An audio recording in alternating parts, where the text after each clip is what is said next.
Hi friends, welcome back to my channel. Welcome if you're new. Today we're live swatching Holo Taco's Rock Candy Collection. It's available now in the stores and, well, in the shop online, and I'll drop the link down below for you. Also, if you enjoy live swatches, don't forget to hit that subscribe button and the notification bell so you never miss an upload. We are starting out with this beautiful grapey hollow electric sweetener, and the live swatches are being done in the evening under artificial lighting, and the stills are being done in a photo box. So I was able to get full opacity in 2 coats. For the record, I am using the pink smoothing base coat underneath from Holo Taco and Holo Taco's glossy top coat. So I thought these were fantastic, and I loved like that little bit of a blue flash that shows through with this polish.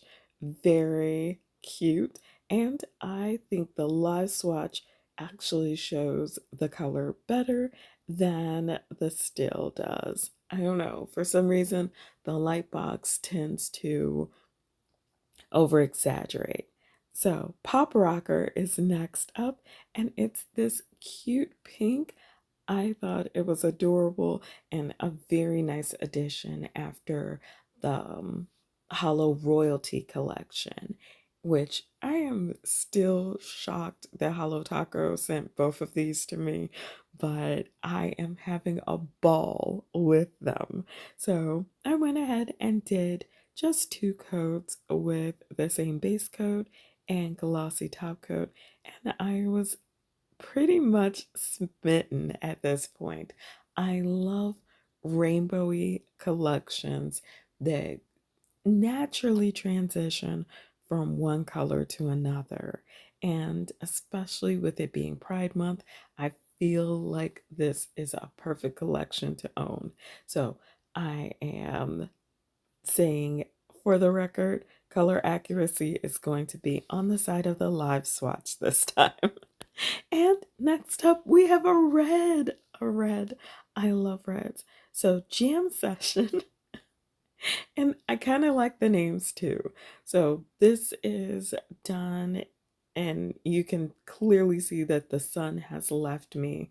It's not my friend anymore.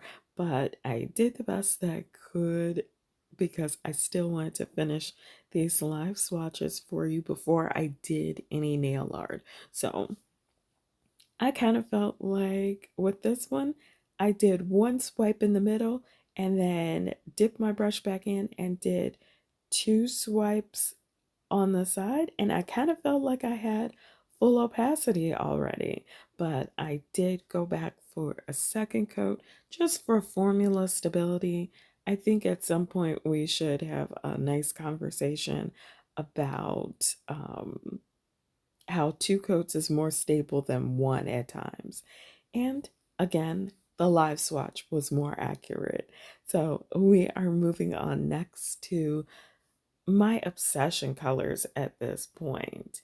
And I kind of felt like this was like a darker yellow, or a yellow with a little hint of orange in it, maybe like just 2 drops.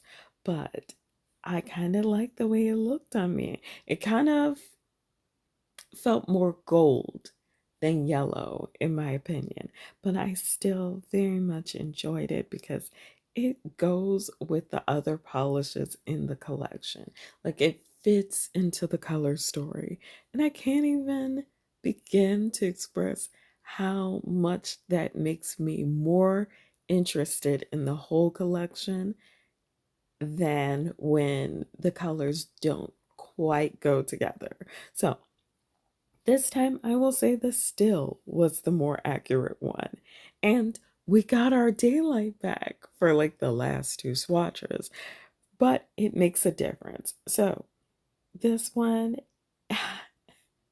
is green, and I kind of told myself that I wasn't even into green, but I like green hollows, and I have been really enjoying neon greens recently. So I think I'm moving into a phase where yellow, orange, and green are the colors that I'm looking for because I've got tons of pinks, blues, and purples. And I would definitely say the live swatch is way more accurate. Um, for some reason, it came out a little too warm in the still photo, but I'm not complaining because I actually just really enjoyed it in real life. Which brings us to our last shade of hollows, and we are with the blue razzler, I believe. So I was a little surprised because that little bit of blue flash and electric sweetener I thought was going to be our blue. And then here we come with a true blue hollow. And even though I painted on both my dominant and my non dominant hands, I was able to get 2 coat full opacity. Now, I do have short nails, so if you have much longer nails, you might want to go ahead and do 3 or 4 coats just to make sure that your full nail gets full opacity. And these nail wiggling dances are just cracking me up because I never know what angle is going to be the best. So we've got our last polish, and this one is Sugar Rush. I think this was an excellent addition, especially for anyone who wanted to do a hollow version of the sunset with clouds look on their nails. You can do that because there was a white hollow included in it. And it almost looks a little bit silver, but it's so pale that I would categorize it as a white hollow polish. And I thought that it looked actually pretty flattering on me in the live swatch. I just did not enjoy it as much on the still photo for whatever reason. So that's it for the swatch portion, finger dances and all. Let's hit the nail art part. So I always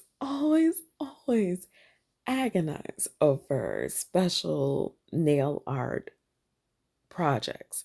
So I wanted to do something for Pride Month, and I was agonizing since April over what design I was going to do. And then this came across my desk, which was perfectly rainbowy, hollow and sparkly, and I could not resist. So I was like, yes, I still want negative space, but I don't want something that's going to be super complicated because I'm trying to get it done before August, which is usually when I actually have time to post any of the nail arts that I've done, is usually 2 to 3 months out past the time that I actually did them.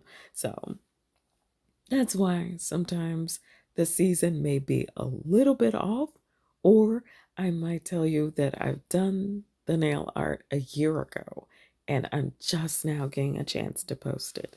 So I wanted something quick because I also wanted to post it quick. So I kind of wondered if I was going to do flowers, and then I realized I didn't want to do flowers.